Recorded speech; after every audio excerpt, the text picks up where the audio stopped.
So hello guys, this is Adi. Welcomes you in our YouTube channel Hollywood by Adi. तो आज हम बात करेंगे हॉलीवुड की एक हॉरर थ्रिल मूवी कैरी के बारे में। तो मूवी की शुरुआत में हम एक हाउस को देखते हैं जिसके अंदर एक मार्गरेट नाम की लेडी पेन से काफी चिल्ला रही होती है। चूंकि वह एक प्रीस्ट टाइप लेडी होती है, वह ये सोचती है कि भगवान उसे उसकी गलतियों की सजा दे रहे हैं और वह ये सोचती है कि उसे शायद कैंसर हो चुका है। थोड़ी देर बाद वह अपने पैरों के बीच एक बच्चे को देखती है। उस बच्चे को देखकर वह सोचती है कि भगवान उसकी परीक्षा ले रहे हैं और यह एक डेविल की दी हुई संतान है। वह उस बच्ची को मारने की कोशिश करती है पर तभी अचानक रुक जाती है और इमोशनल होकर अपनी संतान को गले लगा लेती है। मूवी फ्यूचर में शिफ्ट होती है जहां हमें एक कैरी नाम की बहुत ही शाय टीनेजर से इंट्रोड्यूस कराया जाता है। Carry was the same girl जिसे मार्गरेट ने जन्म दिया था। कैरी काफी ज्यादा शाय और बहुत ही डरी सहमी सी रहने वाली लड़की होती है। वह अपने दोस्तों के साथ तो पूल में खेलने से भी काफी घबराती। कुछ समय पूल में खेलने के बाद कैरी जब शावर लेने जाती है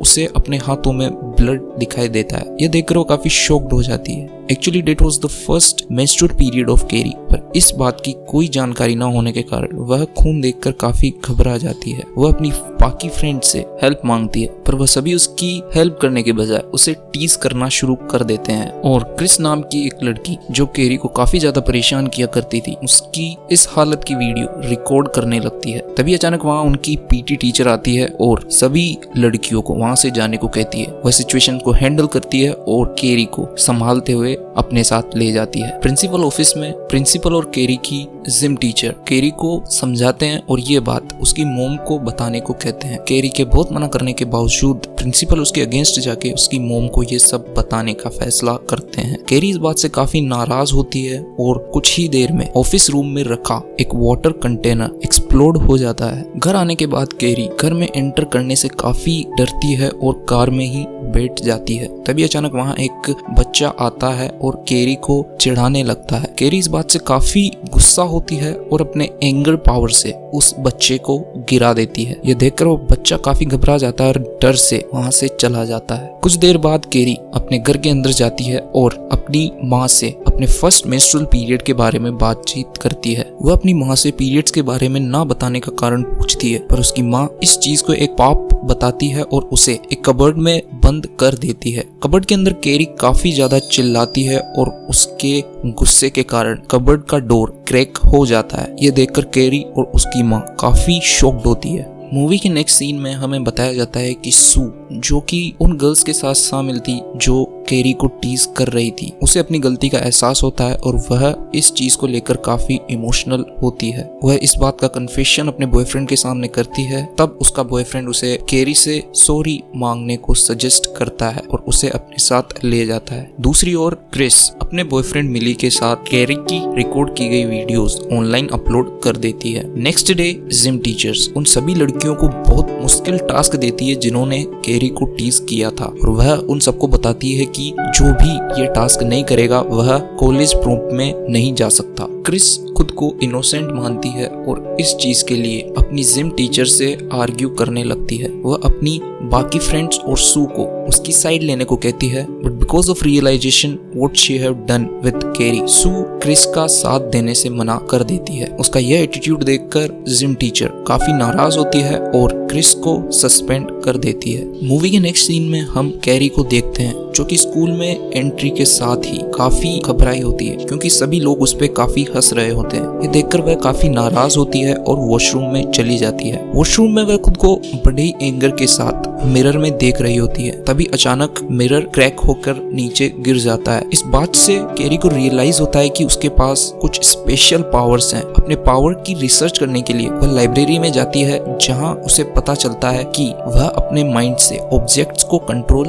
कर सकती है। इन द नेक्स्ट सीन हम देखते हैं कि कैरी के टीचर उसे क्लास में पोइम बोलने को कहते हैं। पोइम के एंड होने तक सू और उसके बॉयफ्रेंड को छोड़कर सभी लोग कैरी पर काफी हंसते हैं और कैरी के टीचर भी उसकी काफी डिसरेस्पेक्ट करते हैं। यह देखकर सू का बॉयफ्रेंड टॉमी काफी गुस्सा हो जाता है और कैरी की पोइम की तारीफ करने लगता है। दूसरी ओर हम देखते हैं कि क्रिस अपने फादर को लेकर प्रिंसिपल ऑफिस में पहुंच जाती है और उस पर लगाए रेस्ट्रिक्शन को गलत साबित करने की कोशिश करती है, पर इस चीज में वह नाकामयाब होती है और गुस्से में अपनी फ्रेंड्स के पास जाती है और सू को कहती है कि उसने उसका साथ सिर्फ इसलिए नहीं दिया क्योंकि वह टॉमी के साथ प्रोम में जाना चाहती थी। सू क्रिस की बात का कोई जवाब ना देते हुए वहां से चली जाती है। उसी रात हम देखते हैं कि कैरी अपनी पावर को एक प्रॉपर वे में यूज करना सीख गई थी। मूवी के नेक्स्ट सीन में हम शू और उसके बॉयफ्रेंड टोबी को देखते हैं। सू टोबी को सजेस्ट करती है कि उसे प्रोम में कैरी को साथ लेकर जाना चाहिए, इससे कैरी अच्छा फील करेगी और लोगों के साथ ओपन अप हो जाएगी। टोमी शू की बात मान लेता है और प्रोम जाने के लिए कैरी से पूछता है, पर कैरी सबको प्रैंक मानते हुए उसे बिना कुछ रिप्लाई दिए वहां से चली जाती है और इमोशनल होकर एक रूम में बैठ जाती है। तभी वहां उनकी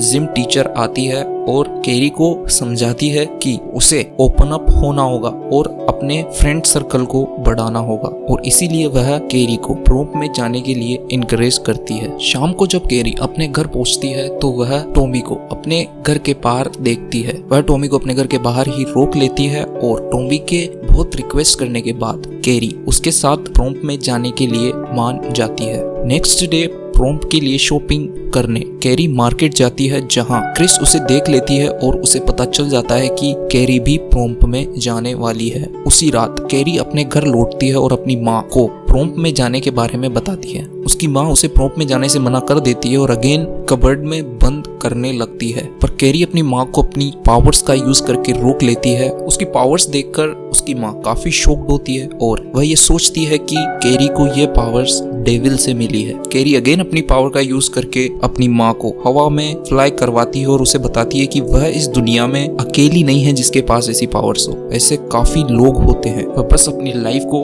एक इजी और अच्छे वे में जीना चाहती है। दूसरी ओर क्रिस अपने बॉयफ्रेंड मिली और कुछ फ्रेंड्स के साथ एक पिग फार्म में जाते हैं और वहाँ एक पिग को मारकर उसका खून कलेक्ट करके ले आते हैं। फिर वह प्रोम रूम में जाते हैं और खून से भरी बकेट को ऊपर टांग देते हैं। कुछ दिनों बाद प्रोम का डे आ जाता है और कैरी प्रोम में जाने के लिए काफी एक्साइटेड होती है और खुद ही अपनी ड्रेस रेडी करती है। प्रोम की रात टॉमी कैरी को रिसीव करने उसके घर आता है। प्रोम में जाने से कैरी की मॉम उसे रोकती है और बहुत समझाती है, पर कैरी उसकी बात नहीं मानती और उसे अपनी पावर की हेल्प से कबर्ड में बंद कर देती है और टॉमी के साथ प्रोम में चली जाती है। दूसरी ओर क्रिस अपने बॉयफ्रेंड के साथ अपनी फ्रेंड की मदद से प्रोम रूम में एंटर हो जाती है और बैक स्टेज जाके बैठ जाती है। क्रिस अपनी फ्रेंड्स की हेल्प से टॉमी और कैरी के वोटिंग रिजल्ट्स को चेंज कर देते हैं, जिससे वह दोनों प्रोम किंग एंड क्वीन बन जाते हैं। थोड़ी देर में क्रिस सू को कुछ मैसेज करती है। मैसेज देखकर सू समझ जाती है कि प्रोम में कुछ गड़बड़ होने वाली है। वह उस गड़बड़ को रोकने के लिए प्रोम की ओर जाती है। प्रोम में एंटर होने के साथ ही सू खून की बाल्टी को नोटिस कर लेती है और वह समझ जाती है कि क्रिस कैरी पर उस बकेट को गिराने वाली है। वह कैरी को रोकने की कोशिश करती है कि तभी उनकी जिम टीचर सू को नोटिस कर लेती है और उसे प्रोम रूम से बाहर भेज देती है। दूसरी ओर क्रिस बकेट का खून कैरी पर गिरा देती है और उससे टीज कर रही वीडियो प्रोजेक्टर पे ऑन कर देती है। ये देख सभी लोग कैरी पर काफी हंसने लगते हैं। तभी अचानक वह बकेट ऊपर से गिरती है और टॉमी के सर पर लगती है। इससे ऑन द स्पॉट टॉमी की डेथ हो जाती है। ये देखकर क्रिस और उसका बॉयफ्रेंड काफी घबरा जाते हैं और वहाँ से भागने लगते हैं। कैरी टॉमी की इस हालत को देखकर काफी इमोशनल हो जाती है और टेरिस पर देखने पर उसे पता चलता है कि वहाँ क्रिस के बॉयफ्रेंड का सनग्लास था। ये देखकर वह काफी गुस्सा होती है और अपनी पावर की हेल्प से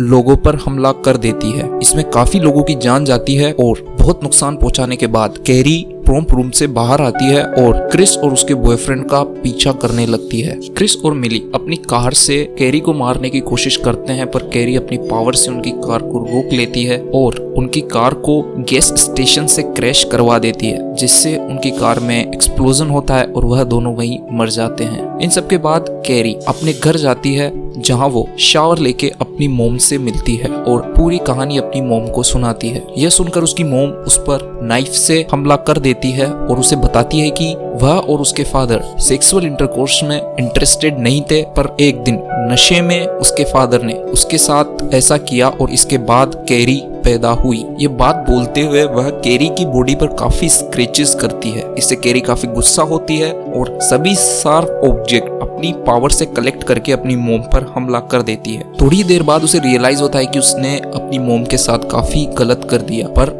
अब तक उसकी मोम मर चुकी थी। यह देखकर वो काफी गुस्सा होती है और अपने ही घर पर आसमान से काफी पत्थर गिराने लगती है। थोड़ी ही देर में सू वहां आ जाती है और ये सब देखकर कैरी को अपने साथ बाहर जाने को कहती है। कैरी अब भी काफी गुस्सा थी और वह सू से पूछती है कि उन सब ने उसके साथ ऐसा क्यों किया। इसके जवाब में सू बताती है कि वह उन सब में शामिल नहीं थी और वह खुद को और वह कैरी को उसे छोड़ने को कहती है। कैरी उसे अपनी पावर से अपने पास बुलाती है और तब उसे रियलाइज होता है कि सू वॉज प्रेग्नेंट और उसके पेट में पल रही संतान एक बच्ची थी। सू ये बात सुनकर काफी शॉक्ड होती है और इसके बाद कैरी उसे अपने घर से बाहर भेज देती है और थोड़ी ही देर में पूरा घर पत्थरों के कारण ध्वस्त हो जाता है। मूवी के नेक्स्ट सीन में हम सू को देखते हैं जो कैरी की ग्रेव पर फूल चढ़ाने जाती है। वहां वह थोड़ी देर बैठती है, तभी अचानक उसकी बैक में पेन होने लगता है और नेक्स्ट सीन में सू एक हॉस्पिटल में होती है जहां वह दर्द से काफी चीख रही होती है। तभी अचानक एक हाथ निकलता है और सू के हाथ को पकड़ लेता है। वह ये देखकर काफी घबरा जाती है